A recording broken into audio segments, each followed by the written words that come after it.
Magandang umaga po mga kabady.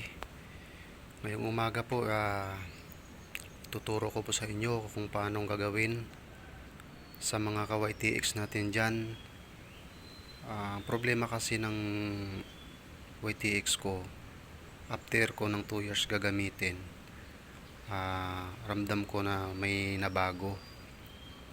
Una, kada umaga, pag umaga na siya, mahirap na siyang i-start sa umaga. Tapos, nung unang bili ko siya, kapag yung manibela nakabaling sa pakaliwa, namamatay siya.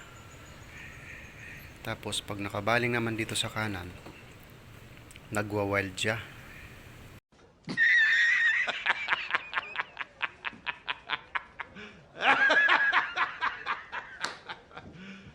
You serious?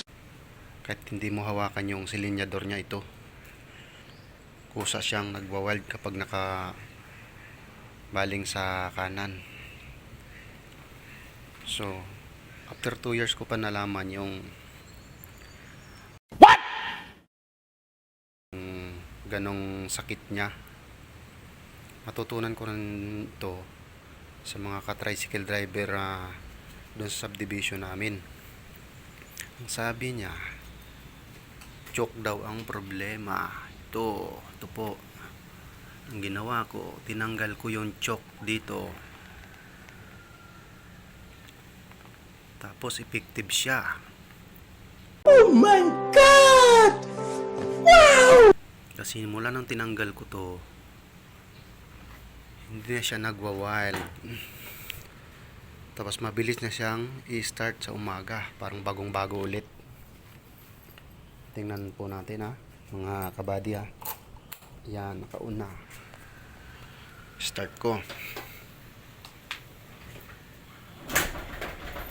Ayun, smooth na smooth po. Wala na pong aberya.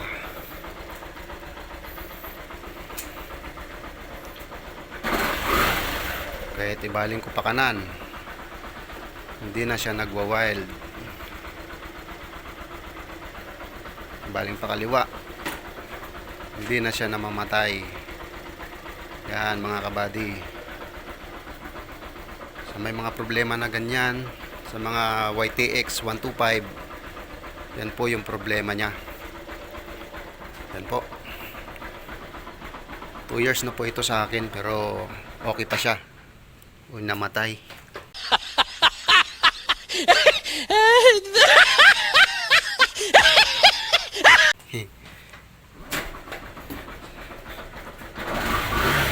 Yan po. Diba? Sana po may natutunan po kayo sa maikli kong tutorial o video na ginawa. Sige po mga ka-YTX, stay safe sa pag-rides natin. Wait a minute!